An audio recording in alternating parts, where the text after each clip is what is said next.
Have you ever wondered why the most monumental changes in life, the ones that truly redefine us, often feel less like a battle and more like a surrender?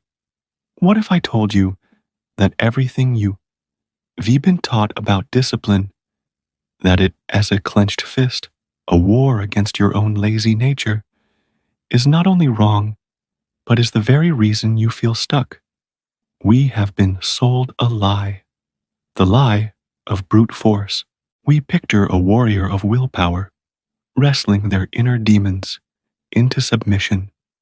But the truth is far more elegant, far more profound, and infinitely more powerful. True discipline isn't a fight at all. It is a dance with the fundamental energies that govern our existence. It's not about pushing the river. It's about learning to steer your boat with its current. In the next few moments, we are going to dismantle this illusion of force, piece by piece, and replace it with an architectural blueprint for a life where the things you desire become not just possible, but inevitable.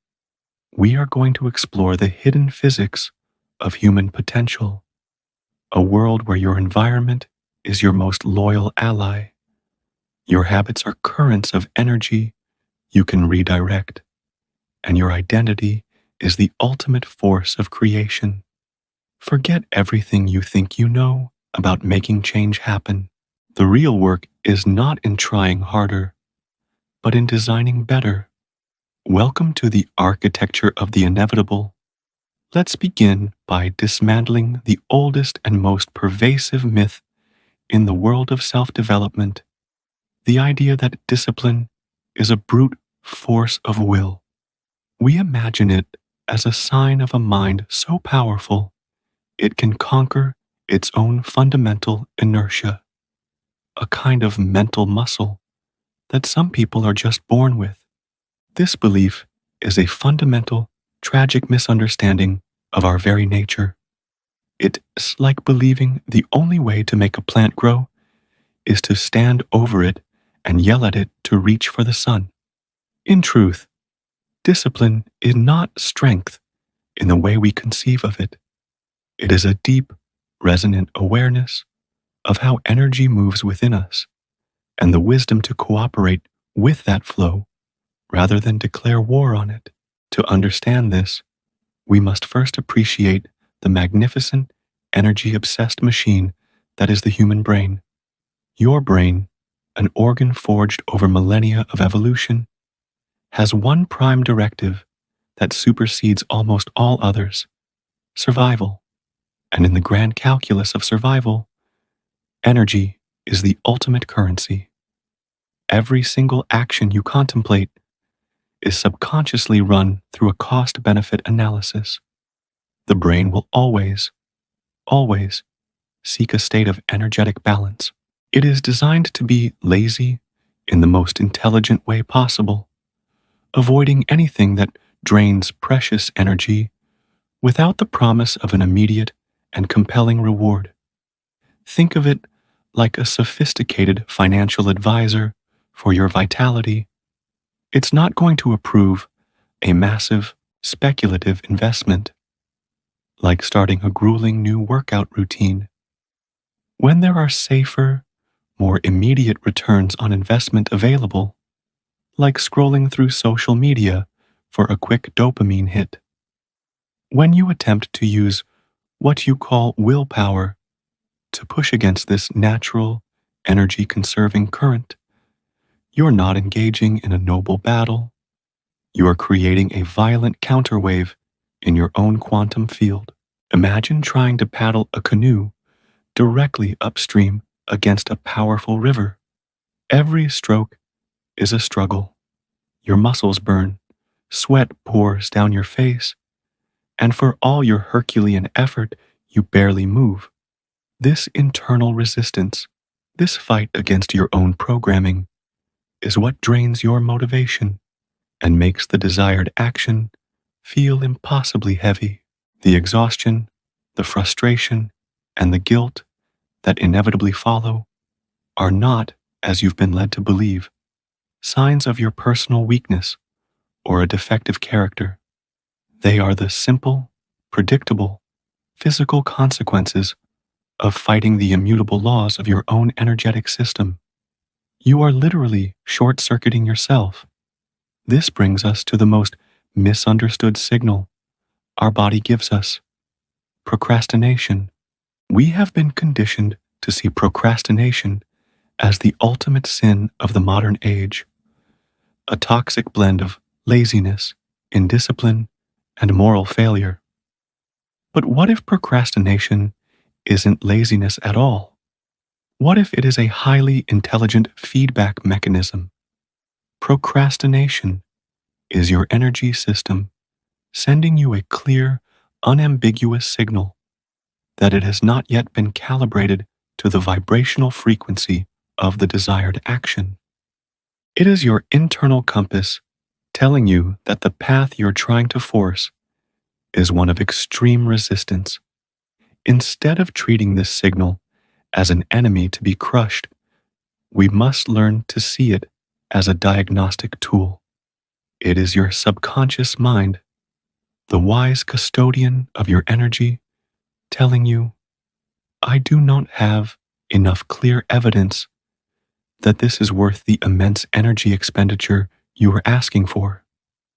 It's not a no, it's a not yet. The conditions aren't right. The emotional and environmental fuel isn't in the tank.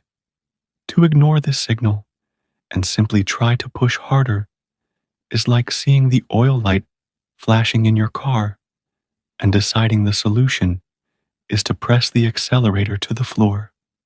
The result is always the same: burnout.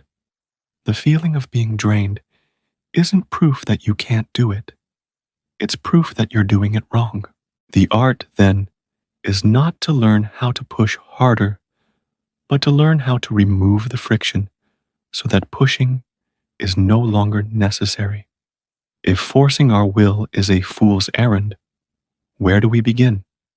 The answer lies not within the cluttered battleground of our minds, but in the physical world that surrounds us. Your environment is the silent, ever-present architect of your behavior.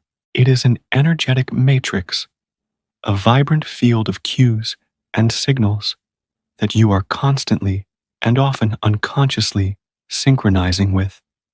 The idea that you can resist your surroundings is another grand illusion. You cannot resist your environment because you are not separate from it. On a quantum level, your personal energy field is in a perpetual, dynamic exchange with the space you inhabit. You are in a constant conversation with every object, every source of light, every sound around you. You are a tuning fork, and your environment is the symphony, or the cacophony, that determines your resonant frequency. Think about this in practical terms. A cluttered home, a desk buried under piles of paper, a bedroom filled with unfolded laundry. This is not merely a collection of inert objects. This is an environment broadcasting a powerful, low-grade frequency of chaos, stagnation, and overwhelm. To sit in that space and try to summon the pristine, focused energy required for deep work or creative expression is like trying to meditate in the middle of a heavy metal concert. It's an uphill battle against a relentless wave of conflicting energy. You can try to use willpower, but the ambient frequency of your space is constantly whispering, things are unfinished here. It's too chaotic to think. Let's just shut down.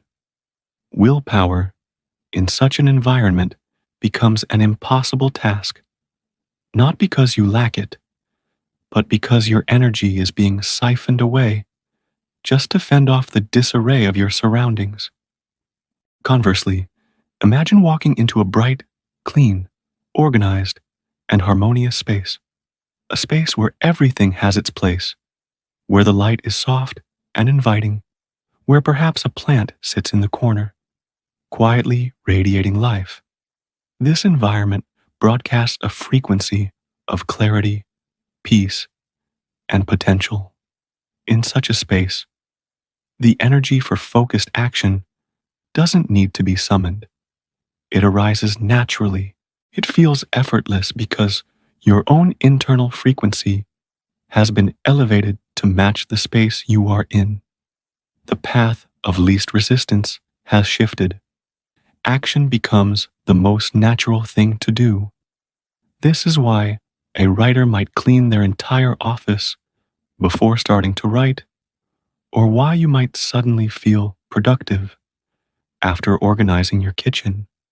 They are not procrastinating. They are tuning their instrument. They are calibrating their external world to match the internal state they wish to embody. Our brains, remember, are not motivated by abstract goals written on a to-do list. They don't respond to the vague intention of, I want to be healthier. They respond to the nearest, most visible, and most accessible cue in their immediate vicinity. A bowl of fruit left on the kitchen counter is a far more powerful cue than the abstract thought of a healthy diet. The running shoes placed directly by the door are a more compelling invitation than the goal of running a 5K next year. Therefore, the most profound and immediate way to change your reality, to shift your very behavior, is to begin not with the internal struggle of willpower, but with the external design of your space.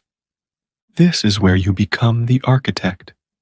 By consciously curating your environment, the objects you allow into your field of vision, the quality of light you expose yourself to, the sounds you permit into your awareness, you are doing something incredibly powerful. You are encoding your physical space with the frequency of the action you desire. You are turning your surroundings from a potential obstacle into a powerful invitation. If you want to read more, don't just buy a book. Create a beautiful, comfortable reading nook with a dedicated lamp and a cozy chair, and place the book you want to read open on the table. You are making the act of reading the most obvious and attractive option. If you want to drink more water, don't just tell yourself to do it. Get a beautiful water bottle that you love to look at and keep it filled and within arm's reach at all times. You are removing the friction. If you want to learn guitar, don't leave it in its case in the closet. Put it on a stand in the middle of your living room, turning it from a forgotten task into a visible, tangible call to action. You are designing a world where the right choices are the easiest choices. You are no longer fighting your nature. You are guiding it. Now that we understand the power of our external world, let's turn our attention inward to the invisible architecture of our minds, our habits. Every single action you repeat, from the way you brush your teeth to the way you react to stress, is more than just a behavior. It is an energetic signal that has been written, practiced, and solidified into your very field of consciousness. This process forms what neuroscientists call a habit loop, a beautifully efficient circuit consisting of a cue, a reaction, and a reward. Once this circuit is deeply established and myelinated in your neural pathways, your conscious mind, the part of you that you think of as you, is relegated to the role of a storyteller. It watches the action unfold and then quickly concocts a narrative to explain why it happened. The true decision maker, however, is the pre-programmed, automatic energy flowing through the subconscious.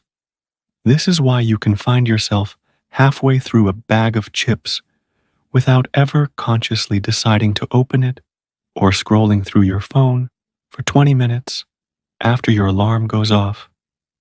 Even though You consciously wanted to get up early. The loop was triggered, and the energy flowed down the path of least resistance. The old paradigm tells us that to change, we must break these bad habits, as if they were chains to be shattered with the hammer of willpower. This approach is, once again, a declaration of war against ourselves. It's exhausting, and more often than not, it fails. Why? Because you are trying to destroy an established, energy-efficient superhighway in your brain.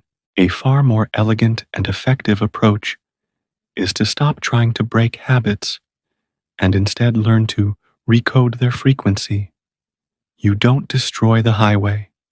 You simply build a new, more desirable off-ramp. The most profound and gentle way to achieve this is through a technique we can call energetic layering. This is the art of attaching a new, desired habit to an existing, deeply ingrained one.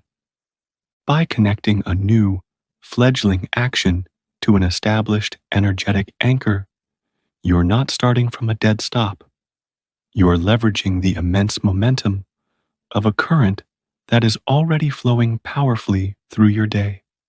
You are hijacking a pre-existing habit loop. Let's take the example from the article. Meditating for 2 minutes after brushing your teeth. Consider the sheer power of this. The habit of brushing your teeth is, for most adults, an unshakable pillar of their daily routine. It requires zero willpower, zero motivation, zero conscious thought. The cue, waking up, finishing a meal, is established. The routine, brushing, is automatic. The reward, a clean mouth, is immediate. It is a perfectly closed energetic loop that runs on autopilot.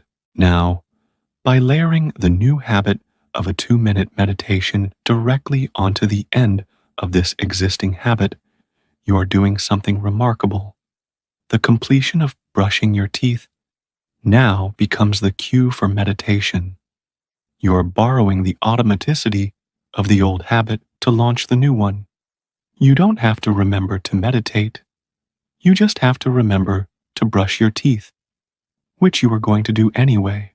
The initial resistance to starting the new habit, which is often the hardest part, is almost completely bypassed.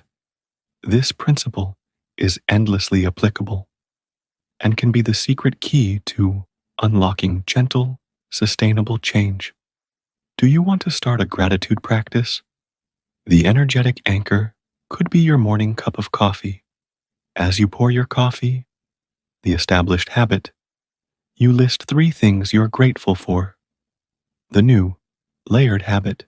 Do you want to learn a new language? Commit to doing one 5-minute lesson on your phone immediately after you sit down on the train for your morning commute. The act of sitting on the train is the anchor. Do you want to build a stronger connection with your partner? The anchor could be the moment you both get into bed at night. The layered habit is to put your phones away and talk for 10 minutes. By using energetic layering, you are collaborating with your own nature. You are recognizing that your brain has already built these incredible, efficient pathways, and you are wisely choosing to use them for your own evolution. Change is no longer a violent, jarring disruption. It unfolds gently, naturally, and sustainably. You are not fighting the current. You are skillfully redirecting its flow. It is the difference between building a dam to stop a river and simply digging a new channel to guide its water where you want it to go. Which one do you think the river prefers? Which one do you think will last? If we are to become true architects of our behavior, we need a blueprint. We need a set of reliable principles that we can apply to any habit we wish to cultivate, transforming it from a chore we resist into an effortless expression of who we are. These principles are not about mustering more willpower. They are about intelligent design. They are the four laws of energy flow, or what we can call frequency design. When these four laws are honored and implemented, the desired behavior becomes the path of least resistance. It becomes obvious, appealing, frictionless, and rewarding. Let's deconstruct this powerful framework. First, you must make the cue visible. This is the foundational law, the trigger for the entire energetic loop. As we discussed, your brain responds to what it sees, not what you abstractly intend to do. An invisible cue is a non-existent cue. Therefore, your primary task is to place signals, reminders, and invitations for the right action directly in the path of your daily life, so that your brain registers them without any conscious effort. This goes beyond simple reminders. It's about creating a rich visual ecosystem for your goals. If you want to practice guitar, placing it on a stand in your living room is a powerful, visible cue. If you want to eat healthier, don't hide the fruit in a drawer in the fridge. Place a beautiful bowl of vibrant apples, bananas, and oranges in the very center of your kitchen. Counter the first thing you see when you walk in. If you want to remember to take your vitamins, don't leave them in the medicine cabinet. Put them right next to your toothbrush or your coffee maker, your energetic anchor. Redesign your phone's home screen to put the meditation or language app on the front page and move the distracting social media apps into a folder on the third page. You are curating your field of attention. You are making the cue for your desired future so obvious that it becomes harder to ignore than to engage with. Second, you must make the action attractive. The human brain is not a cold, logical machine. It is a desire engine, constantly moving toward pleasure and away from pain. It is fueled by emotion and anticipation. An action that is perceived as a cold, sterile obligation will always be met with resistance. To make a new habit stick, you must link it to a positive emotional frequency. You must transform it from a chore into an inspiring ritual. This is where you can use a technique called temptation bundling. This involves pairing an action you need to do with an action you want to do. For example, you only allow yourself to listen to your favorite podcast or watch your favorite Netflix show while you're on the treadmill at the gym. Suddenly, exercise isn't just about burning calories.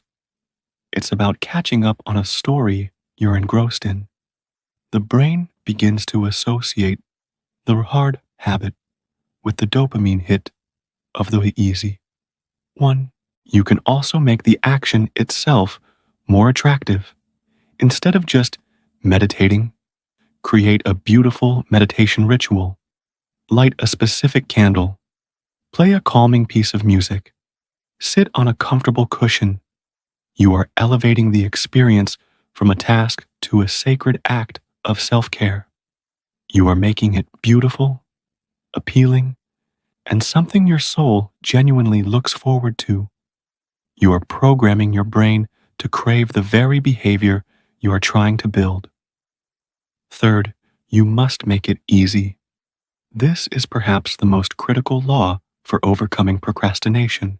Every single point of friction, every extra step, every ounce of effort required to start a behavior is a potential exit ramp for your motivation.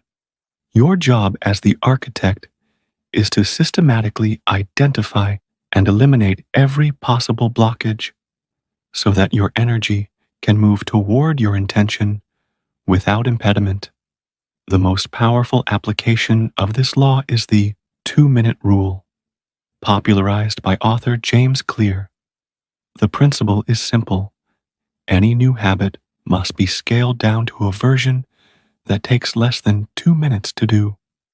Read more becomes read one page, do yoga every day, becomes roll out my yoga mat, run 3 miles, becomes put on my running shoes and step outside. The point is not to get results with those 2 minutes. The point is to master the art of showing up. It is to make the starting ritual so laughably easy that you cannot say no. Anyone can read one page. Anyone can roll out a mat. Once you have started, the inertia is broken. The physics are on your side. Often, you'll find yourself doing more. But even if you don't, you have still cast a vote for your new identity. You have reinforced the habit loop. Making it easy also means preparing your environment. If you want to make a healthy smoothie in the morning, lay out the blender, the protein powder, and the frozen fruit the night before. You are reducing the activation energy required to start. You are paving the road to your desired destination so that it is a smooth downhill glide rather than a rocky uphill climb. Fourth, and finally, you must make it satisfying. For a behavior to be repeated, the brain needs to receive a signal of completion, a reward that says, "That was worth it. Let's do it again." In the modern world, many of our most important habits have delayed rewards. The benefit of working out today won't be visible for weeks. The reward for saving money today is decades away. This is a problem for our survival-oriented brains, which crave immediate gratification. Therefore, you must engineer a signal of immediate success that closes the energetic loop and reinforces the behavior. The simplest way to do this is with a habit tracker. Placing a check mark or an X on a calendar after completing your habit provides a small, immediate hit of dopamine. It is a visual representation of your progress, a satisfying signal that you are honoring the commitment to yourself. You can also create a small, immediate reward. After you finish a difficult work session, allow yourself 5 minutes to listen to your favorite song. After you successfully avoid a craving, put the money you would have spent into a jar for something you truly want. This feeling of satisfaction, of completion, is the neurological glue that makes a habit stick. When these 4 laws are in place, when the cue is visible, the action is attractive, the process is easy, and the completion is satisfying, you have created a perfect system. You have designed a structure that automatically guides your energy forward. You no longer need willpower because the right action has become the most natural, effortless, and rewarding choice. You have become the architect of your own behavior. We arrive now at a crucial, often uncomfortable truth. The belief that you must love, or feel passionate about, or be inspired by a discipline in order to sustain it is a dangerous and fragile ideal. We live in a culture that worships the god of emotion. We are told to follow our passion and wait for inspiration to strike. But what happens when passion wanes? What happens when inspiration doesn't show up for its appointment? Relying on emotion to fuel your discipline is like trying to build a house on the weather. Emotion is temporary, fleeting, and unreliable. It is the shifting clouds, the sudden storm, the unpredictable sunshine. True, lasting consistency is not built upon this ephemeral landscape. It is built upon the permanent, unshakable bedrock of structure. Consider the professional musician. Do you believe she feels divinely inspired during every single practice session? Does she leap out of bed every morning, filled with a burning passion to drill her scales for 3 hours? Of course not. There are many days she feels tired, unmotivated, bored, or frustrated, but she plays anyway. She plays because the structure of her identity as a musician guides her. Her commitment is not to the feeling of inspiration, but to the process of practice.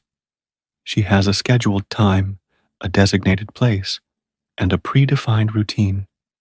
It is this non-negotiable structure that carries her through the inevitable troughs of her emotional and energetic rhythms.